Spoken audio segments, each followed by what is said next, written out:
Hello guys, welcome back to the channel. मैं हूं पीयूष और स्वागत है आपका एक नई वीडियो में। आज का जो वीडियो मैं आपके लिए लेके आया हूं उसका टाइटल होने वाला है थग life of Mota Bhai, savage movements of Amit Shah, Chanakya of Indian politics.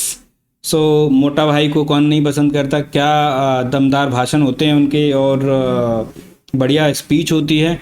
तो उसी में से बहुत सारे जो मूवमेंट्स हैं वो इस वीडियो में डाले गए हैं।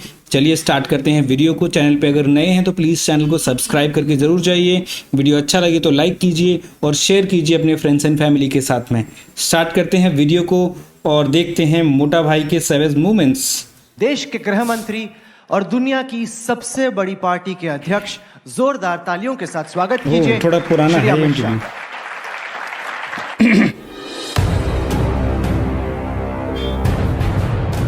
सबसे पहली बात है कि इस देश का विभाजन कभी भी धर्म के आधार पर नहीं होना चाहिए था, मगर एक कटु वास्तविकता, कटु सच है कि इस देश का विभाजन धर्म के आधार पर हुआ। बंटवारा धर्म के आधार पर नहीं होना चाहिए, मगर कांग्रेस ने बंटवारे की डिमांड को सरेंडर किया और इस देश का विभाजन धर्म के आधार पर हुआ। और पाकिस्तान के प्रधानमंत्री ने स्टेटमेंट किया था, हम दलितों को नहीं जाने देंगे। पाकिस्तान में साफ सफाई कौन करेगा? और उस वक्त कांग्रेस के प्रधानमंत्री चुप रहे थे। उसी दिन सबको लाने की जरूरत, इनके भरोसे छोड़ने की जरूरत नहीं। मेरे लाला तू निकाला मेरे वजह से तेरे पे गिरे ला ये उजाला मारा तला मेरा छोटू। पूरा देश से महिलाएं आती हैं, काम करती हैं, सिंदूर लगा के घूमती हैं, साथ ही साथ वो चूड़ियां पहनती हैं, काम करती हैं। वो कैसे प्रूव करोगे कि इनमें जेन्युइनली हिंदू कौन है, मुसलमान कौन है? देखिए, ऐसा है, ये सारी चिंता आप सरकार पे छोड़ दो, हम कर लेंगे। उन्होंने कहा मुसलमानों से नफरत क्यों है? हमें कोई नफरत नहीं है। मैं आपको कहता हूं जनाब, आप नफरत खड़ी मत करना, मेहरबानी कर दीजिए। साहब ने अभी कहा कि एनआरसी का बैकग्राउंड बना रहे हैं। एनआरसी का कोई बैकग्राउंड बनाने की जरूरत नहीं है। हम इस पर बिल्कुल साफ है कि इस देश में एनआरसी होकर रहेगा। कोई बैकग्राउंड बनाने की जरूरत नहीं। बैकग्राउंड है ही हमारा घोषणा पत्र ही बैकग्राउंड है। बात नो बकवास।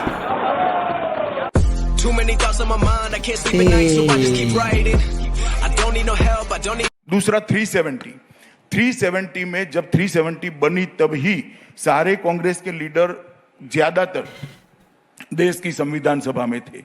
इसको कोई डिस्प्यूट नहीं कर सकता। उसको टेम्पररी रखा गया। क्यों टेम्पररी रखा? परमानेंट कर देते तो हटाने का सवाल ही नहीं आता। हटाने का रास्ता 373 में डाला गया। क्यों डाला गया? भाई आपने ही डाला है, आपने ही कहा है। नेहरू जी ने संसद में कहा कि ये घिसते घिसते घिसते घिस जाएगी, तो हमने घिस डाली। तेरा बाप ये 9 फरवरी को क्या था? देश की आजादी के दिन था, गणतंत्र दिन था, जेएनयू की स्थापना दिन था। क्या था जरा बताओ तो मुझे, क्या था? नहीं, क्योंकि नहीं, 9 फरवरी को क्या था पहले ये बताइए। मैं बताता हूँ। कुछ छात्रों ने आके नारे लगाए। 9 फरवरी को क्या था? तोड़ने की बात की। 9 फरवरी को क्या था? अफजल गुरु की सालगिरह। अफजल गुरु की फांसी के दिन पर इकट्ठा होना इट सेल्फ देशद्रोह है। अब सुनो। नरेंद्र मोदी को, विशेषकर आपकी चैनल ने, हिटलर, रावण, अरे सुनिए तो, अब मुझे सुनिए भैया। हिटलर, रावण, मास किलर, मास मर्डरर, दुनिया भर की कह सके ऐसी कोई चीज छोड़ी नहीं थी। हम कुछ नहीं करते। व्यक्ति और सरकार के खिलाफ बोलने की सहनशीलता, सुनने की सहनशीलता हम में है, कोई बोलता है तो, मगर देश के खिलाफ अगर कोई बोलता है तो इसको ना सहन करना चाहिए, ना हम सहन करेंगे। ये हमारा कमिटमेंट।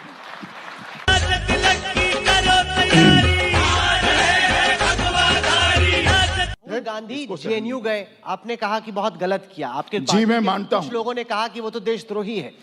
राहुल गांधी जेएनयू गए, उसको मैं गलत नहीं मानता हूं।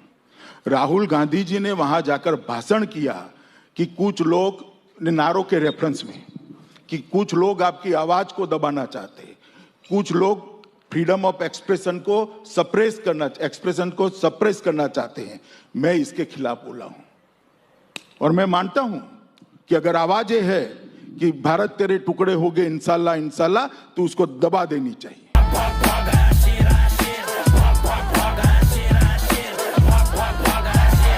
राजा साहब बोल रहे थे, क्यों खड़े नहीं हुए? उन्होंने काफी इतनी सारी बातें की और रूल्स के हिसाब से नहीं, हम आराम से सुनते रहे। सुनने की भी आदत डाली ओवैसी साहब, इस तरह से नहीं चलेगा, सुनना पड़ेगा। प्लीज मोटा भाई, डरने का सवाल नहीं है अध्यक्ष महोदय, मैंने डरने की कोई बात ही नहीं करी है। डर जहन में पड़ा है तो मैं क्या कर सकता हूँ?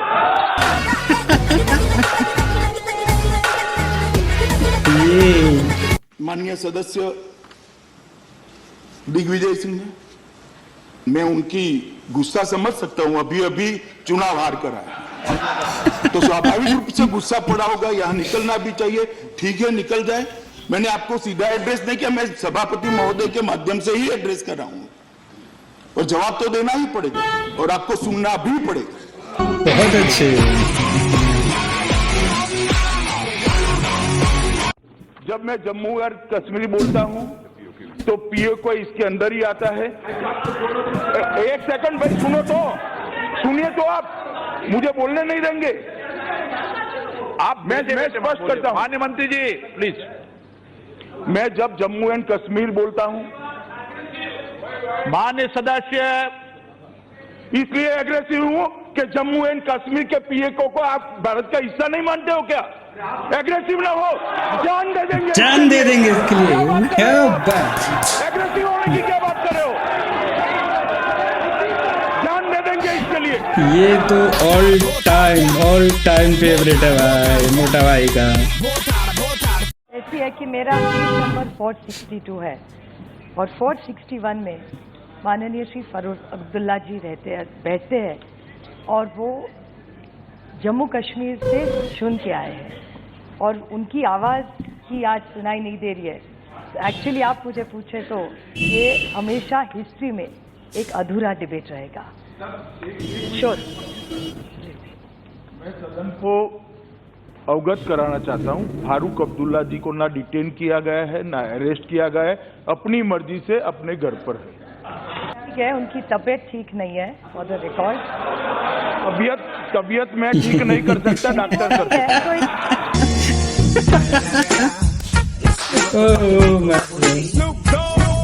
मेरे स्पष्टीकरण के बाद भी बहुत सारे सदस्य कह रहे हैं फारूक साहब नहीं है, इसका दुख है, नहीं है। फारूक साहब है और अपने घर में है, स्वतंत्र है। वो यहाँ आना नहीं चाहते तो मैं जबरदस्ती नहीं ला सकता। इस तरह से आप पिछले 6 महीने से राजनीति कर रहे हो, 2014 से आपका ग्राफ रहा है। मैं बचपन से ही ऐसे राजनीति करता हूँ, मैं नहीं बदलता। मोदी जी को सफल बनाने में आपने पूरी ताकत लगाई हुई है, इसमें तो कोई दो राय हो ही नहीं सकती। लेकिन मेरा सवाल अमित शाह जी आपसे यह है कि क्या आप अपने आप को एक दिन, जब भी वो दिन आए, भारत के प्रधानमंत्री के तौर पे तेल को निचोड़ोगे तेल नहीं निकलेगा, प्रयास छोड़। कभी ना कभी तो सोचते ही होंगे, जब होम मिनिस्टर बन ही गए हैं तो फिर नहीं, मेरी तो लॉजिकल ही है। मेरी पार्टी सोचेगी ना भैया, आप काहे को इतना कष्ट कर रहे हो? सारे झोलम झाल से दूर हूँ मैं, इसलिए तो मशहूर हूँ मैं। खाना सही समय पे नहीं खा पाता, मजबूर हूँ मैं। और नागरिकता एक केंद्र का विषय है, केंद्र का कानून है। जब देश की दोनों संसद के दोनों सदन इसको पारित करते हैं, वो सारे देश को अप्लाई होता है। किसी को मैं नहीं करूंगा, नहीं करूंगी, ऐसा कोई अधिकार नहीं है। ये हो चुका है और पूरे देश के लिए हो। नहीं, पर पुलिस उनके पास है, प्रशासन आप कैसे, अगर ममता बनर्जी नहीं करेंगी तो पश्चिम बंगाल में क्या होगा? ये आप थोड़ा समय जाने दीजिए ना, मैं भी हूं और आप भी हैं। मेरे पापों का हिसाब आया। उम्मीद रखती है, इसीलिए आपको 303 सीटें आई। जनता हमसे, कि पार्टी विद द डिफरेंस आप हैं, इसलिए सवाल आपसे पूछे जाएंगे। देश की जनता आपसे उम्मीद रखती है कि आप भी कांग्रेस से कड़े सवाल करो। देश की जनता को हम भी तो मिलते हैं ना राहुल, हम भी जानते हैं देश की जनता आज तक के लिए क्या पूछती है। ऐसा नहीं है भाई, हमारा भी संवाद है जनता से। उम्मीद करती है। ऐसा ठेका सिर्फ आपके पास नहीं है कि जनता आपसे ही कान में आकर सब कह जाए और हमें न कहे। हमें कहती है इतनी क्यों पार्शलिटी करते हैं, इसलिए मैंने बता दिया आज आपको।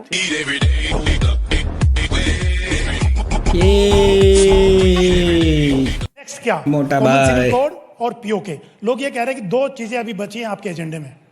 अब भाई इतने से ही तेरा चैनल परेशान हो गया है, काहे को आगे ले जा रहे हो यार? छोड़ो ना। ओ भाई भाई मोटा भाई ऑलवेज रॉक्स।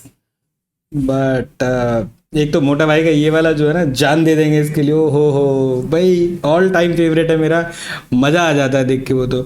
और मोटा भाई का संसद में जो रूप होता है ना भाई, कमाल का होता है। उनके जो आंसर होते हैं बहुत बहुत दमदार होते हैं, सुनने के बाद में सामने वाला टिक नहीं सकता है, चाहे वो कोई भी हो। सो इस मामले में मोटा भाई का कोई मुकाबला नहीं है। और जहाँ जहाँ भी ये बड़े बिल, बड़ी चर्चाएं होती हैं, वहाँ मोटा भाई के जो भाषण है वो सुनने वाले होते हैं। बाकी मज़ा आ गया वीडियो देख के। और आई ट्राई कि मोटा भाई का एक और ऐसा सैवेज मूवमेंट वाला एक वीडियो और लेके आए हम। बाकी अगर आप भी देखना चाहते हैं तो हमें कमेंट बॉक्स में ज़रूर बताइए कैसा लगा वीडियो, ये भी ज़रूर बताइए।